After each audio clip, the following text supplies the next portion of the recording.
Welcome back, you Cosmic Seekers. How are you doing? This is Cosmic Boogeyman. Today we are unlocking the reversed Queen of Cups. Yeah, it's a card that speaks of emotional imbalance. That reversal is so much more, though. It's a codependent, struggling card. It has a lot of energy with intuition. It's a lot to do with the deep energy, the emotionally draining energy, the self-care. If you haven't been with me before, I'm Cosmic Boogeyman. Think about subscribing, think about hanging out, think about becoming a member, think about hanging out with me on live. But yeah, let's dig into this card. Let's look together. Let's see what you can uncover with me. But this is a deep energy. This really is. It's a feeling out of control when it's in reversal. It's that boundaries are blurred. The intuition is being ignored. We're just going through something. Maybe we're struggling with self-care even. That could be giving too much. Those red flags are being ignored. Your heart wants to believe what it wants to believe, you know? I don't know. The Reverse Queen is really here to help you reclaim that emotional balance, set those healthy boundaries, reconnect to that inner wisdom, that deep dive energy. The Reverse Queen is just an emotional card all around, but it is really focusing on the instability that's here.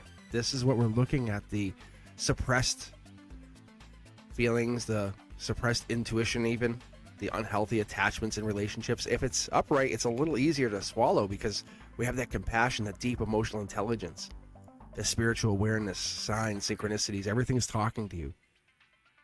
But when it's reversed, the energy is just emotionally exhausting, you know?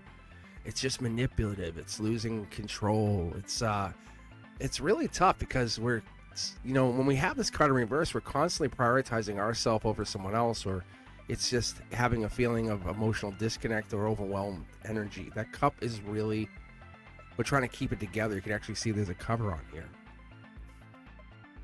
Are we trying to find clarity in relationships? Yeah, I mean, that's a strong possibility. If you're pulling this card, if you're here to see what this reversal is about, let me know.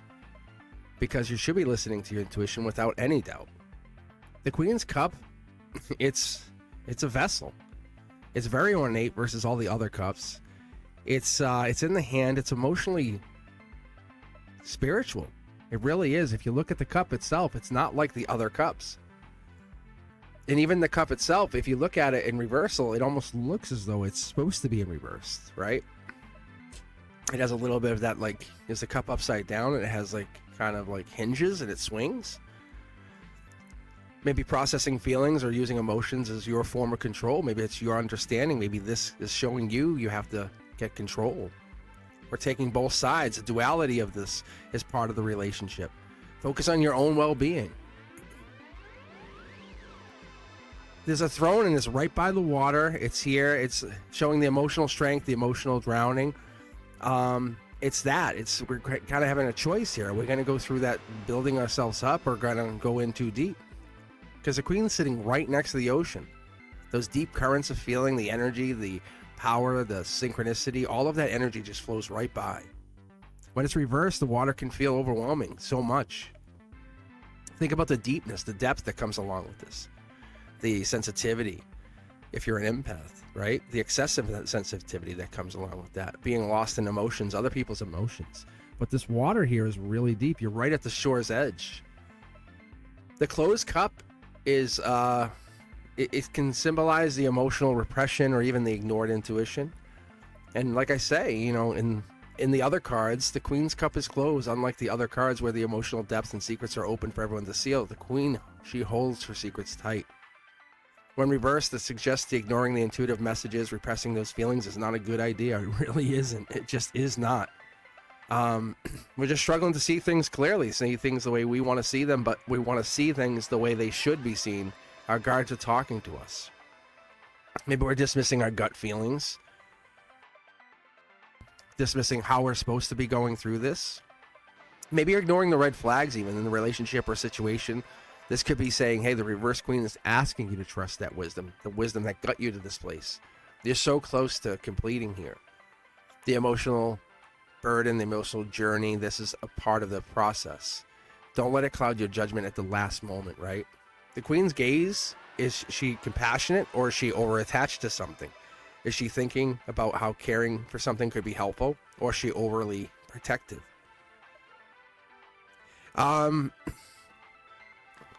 The absorbing of other people's emotions is a big part of it's big. It's a big part of this, and it's partly to blame for the boundary issue. I think maybe dealing with other people's energy, emotional energy, connecting to it. But whatever that is connecting to that energy to go beyond whatever this is. Important caring for others. This is that connection. I guess the Queen would be a Cancer energy, right? We come across, when I read this Queen of Cups, I always mention how it's Cancer energy.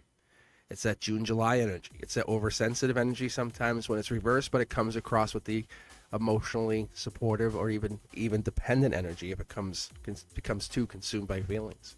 The reverse Queen of Cups can ask you, are you nurturing yourself as much as you nurture others? That's a big question. The Queen here represents the lucky number 13. Transformation, deep emotional shifts, the karmic lessons. When reversed, it suggests that we look at that emotional need, that what must be learned before true healing can occur. And if we reduce it down to the number 4, we're talking about completion, unity. We're talking about the groupings. We're talking about the overall sense of how we're getting into creation and growth, right? If we 1 plus 3, is 4, because we want to be down to the single digits. But this is that reliable, consistent energy, the trustworthy. That's what the Queen would come in as. Reversal, maybe it's stubborn, obstructive. Maybe that crab energy that we come across. You guys know what I'm talking about, right? It could be that part of the energy too. But what it comes across is the emotional cycles, the self-awareness. In Kabbalah, in the Kabbalistic teachings, we look at how we understand, we get deeper wisdom, we meet others, we connect to others, we grow with others, we find out how others connect to us. Neville Goddard, in the learnings and the teachings, in the spiritual guidance of the East and Western philosophies, and I look at all of this, I try to put it together in a really simple form because I try to understand where this overlap is. The reverse Queen of Cups just tells me simply, are we emotionally manifesting love and peace, or fear and instability? It's saying, what are we looking for? Because we're trying to get away from one thing into another. In Reiki, I look at this, it's that emotional self-care. As always with the cups, it's the heart chakra.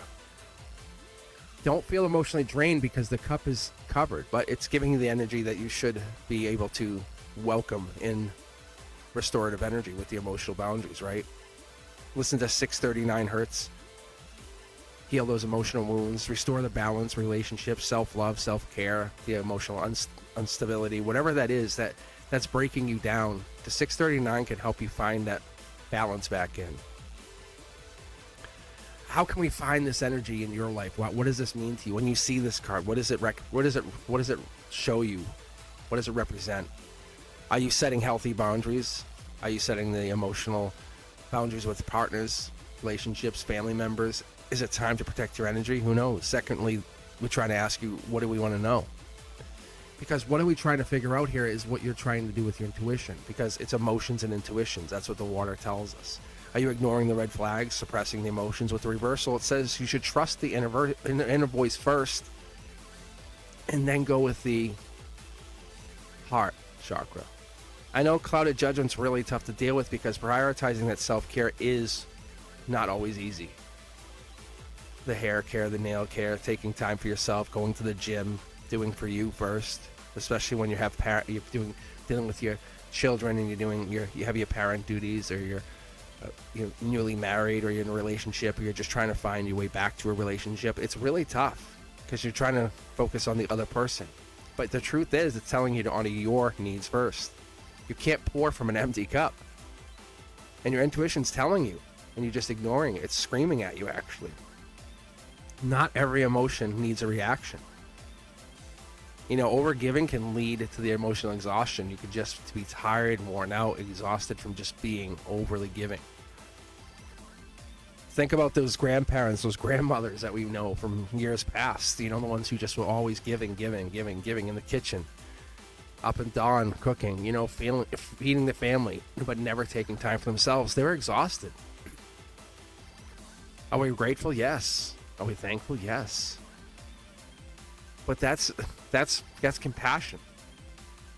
But they're not responsible for fixing others. They allowed us to fix ourselves. The emotional wisdom that comes along with that is a moment of stepping back.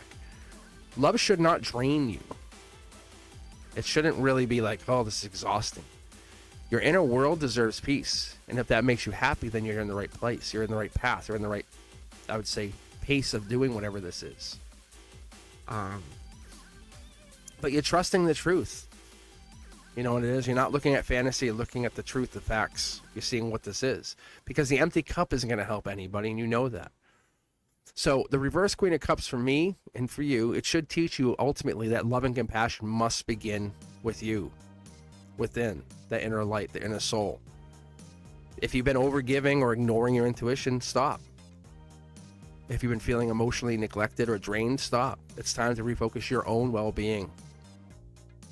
And I love this card because it teaches us so much more. It leads us into that final moment of, it's basically a pre-check before takeoff. And I think we all know the answers to this. There's a whole lot in here. There's a whole lot more that goes along with this. But if you haven't taken a look, take a look at the uprates and go back to that. I'll be back to teach you more and more as we go along. If you're not a member, please think about being a member. This kind of content comes out early. As always, please do me a favor. Hit that thumbs up. Lets me know that you guys are into it. Also, do me a better favor. Light up the comments. Let me know you guys are into this. And as always, I appreciate you guys. So hit that notification bell to all, and you'll know when I'm popping new content out. And check me out on all social media. TikTok, Instagram, Facebook, Blue Sky, Threads. I'm everywhere. Anyway, I'll see you guys soon. I hope you guys are doing well. You be safe. Peace.